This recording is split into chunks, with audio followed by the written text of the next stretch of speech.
My top five, to me, it's Richard Pryor, George Carlin, Paul Mooney, Fox, and Cosby. Yeah. Cosby. Yeah. Eddie doesn't make the list. Eddie is because Eddie didn't have as many specials, but Eddie is there too. For sure. Eddie, I mean, a lot of it interchangeable. You ask me 2 weeks from now, it might be a different. You know what I mean? Yeah, but people that I watch the most, it's people I watch the most. Yeah. I watch Paul Mooney because you better understand where the I'm coming from. Yeah. White folks do not like. What about Dave Chappelle? Because I find him to be, especially the way he can handle like life experience, but then also to politics. Like he can take stuff that are very controversial, and in some sense too, I feel like he has saved comedy from the cancel culture because of the whole trans thing. Yeah, well, just the way he's able to articulate and take certain. I find him to be quite intellectual. I think. He's very well. His mom's PhD in African American. Yeah. She was a professor, so he comes from there. And I'm kind of his colleague because I've been around Dave since '97. Yeah. So there's Dave, but for me, who I watch the most, I go by what I watch the most, and it's always Carlin, Pryor, Fox, Mooney. I'm a big Mooney fan. I mean, Mooney, good Lord.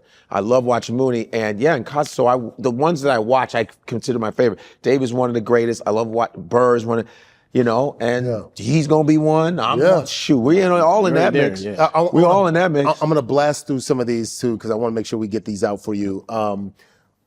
You've done the comedy stuff. We really kind of like dug into that, but like you've also done Abbott Elementary, House Party. Like, what has that been like as far as getting into now the other side, the acting part of that? And what are like do they correlate? Like, how did you get into it?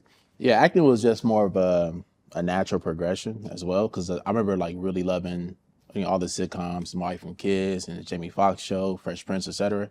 Just like really like identifying, like really vibing with that. So I knew I wanted to get into acting. I didn't know how per se, because when I left college, I was like, well, how do I do this? Because I kind of missed my chance to major in acting. My parents was like not into it. Oh hell no! They're like, you what's up? What? Right. Science. Yeah, and so I found some acting classes. Was taking improv, and then got an agent through like this stand-up competition.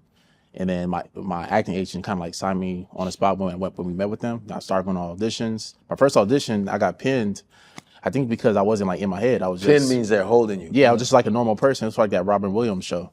Oh, Robin Williams. Yes, yeah. But and did it in the booking it, but that was like a wide-eyed moment for me. Like, oh, maybe I can actually do this. And so just kind of like started taking it seriously. And it was weird adjustment for a comedian to become an actor because we're used to saying something funny and then hearing the laugh. But in the audition room, you say something funny, and it's just silence because they're allowing you. You can't break that fourth wall. Yeah, they can't say nothing, and that was a big like because I'd be so excited to say like, man, I'm trying to break them, and then you don't get that laugh. It's just you miss that. Yeah. So I had to like really like, all right, it was a mental shift, and then I also have to remind myself as a comic, the reason you're here is not necessarily that you're like this great actor, because you're a really good comedian. So don't lose that as well. They're getting an actor and a writer for free. So if I feel like adding a little some in the midst of an audition, I should feel a lot of comedians we can merge into acting easier. A lot of actors can't be comedians. You got Robin Williams, you got Jeff Pollock, you got Carrie, you got Whoopi Goldberg, you got Michael Keaton was a comedian first. Yeah. In the 80s. So the transition is hard, but how did you land like Insecure? Just audition process. That one was a self-tape. I was actually on vacation. I was in Mexico. Damn, look at that. I told my agent too, like, yo, don't hit me up. Let me just get these like 4 days, He was like, hey man, we got another one for Secure. And I auditioned for Secure like maybe like 4 times. I know you was tired. I was like, all right, since Secure, like, all right, I'll do it. So, I was like, if I'm gonna do it, I'm gonna have hella fun. Yeah. And so usually when I book, like my goal is to like, especially if it's a comedy, if somebody watches this, I just want them to laugh really hard. That's how I booked House Party. Party. Yeah. I thought it was gonna be for sure given to like some kind of like social media personality. You know what I mean? So when I got it, I didn't really take it too serious. I was just like, I'm gonna be really goofy, whatever. Turned it in. It's like, oh, we love that. Want you to read for a bigger role? I was like, oh, okay, bet. So I like got really loose, sent it in, didn't hear nothing back. I was like, oh well.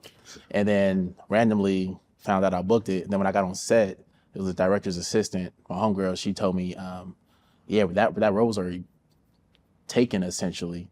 And then I found your video randomly, and it was so different. Hey. I made the director watch it, and that's so they got it out the garbage and said, yeah, facts. So when you're going through that process, you're on set, You know, what was that like being on set with like Issa Rae? You know, I don't think, you know, that day, to be honest with you, I don't think I met Issa on set because she wasn't in my scene specifically. Yeah, but I met her before a few times. Okay. It's always an honor to just work with people that are like doing, you know, dope, especially like dope for Black folks. So any funny stories from Abbott Elementary, from House Party? It was fun to work with Janelle because she's a comedian. Okay. Janelle James. Yeah, Janelle James. Yeah, man. Yeah. And I didn't really know, I knew who she was, obviously, but we never really met yet. But randomly she had a stand-up show like 3 days before and she invited me to be on a show. Like, bet I'll pull up. And so we got to talk and everything. So when we actually got to do the scene, it was hella fun. Yeah, I mean, she's such a goofball. And by that time, she was like the show's favorite character, so she gets to do whatever she wants. She's just throwing random shit out, and I'm just trying not to get fired, so I'm sticking to my lines. You know what I mean? Yeah. But it was great. I got to chat up with Vince Staples that day too, which was cool. Yeah. Oh, that's cool. Yeah. And did your parents react any differently when they saw you from going from the comic stage to the screen? What was their response? I think they were more excited about the acting stuff, just because a lot of stand-up money, and Godfrey could attest to this. It's like in the dark. People don't realize how much money comedians are making because oftentimes we don't post about it. There's so many different ways. Yeah, it's not like athletes where they tell you what you signed. And they think if you're not the certain comics that they always see, you're not successful. Yeah. Bullshit. Yeah. I know comics that just do cruise ships that are making stupid. Hell, there's another guy, Bob Marley. You know the white Bob Marley? He's a Massachusetts, Boston guy. Yeah. This dude he's wealthy and he don't even really go anywhere but the East Coast. That's his. Yeah, that's his and he's region. got boats and he's making. So people get this thing that you're not in this movie, that movie, you ain't doing. I said, what? Yeah. Any comedian that is making a living doing stand up, you are successful as. Yeah. There's people I know who do colleges. They just do colleges and that's their thing. There's church ones, the ones that do the clean comedy. Like corporations. You get corporate gigs. I got a buddy that does corporate, my boy Wally Collins, veteran. All he does is like video game conventions and making 50, 60 to 100. Yeah, just to host it. Boom, boom, boom. He goes, I don't do this. I do. There's comics doing like stuff for like the WWE. Oh, sure. They're all over. I didn't realize there's such this whole other undercover. Yeah. It's like nursing. Because you got it's like nursing. There's writers' rooms. Travel nurses. Comics is the most malleable profession when it comes to entertainment because we're needed in like so many podcasting, writing, etc. We need hosts and stuff for energy. And can you host this? I host the medical. I just hosted a medical.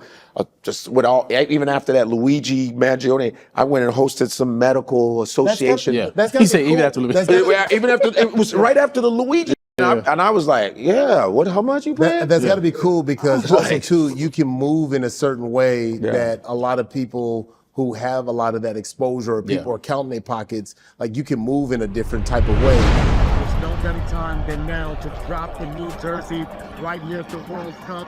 154 jersey, go get it. Bringing Africa around the whole globe. Ain't no place like home. Ain't no place like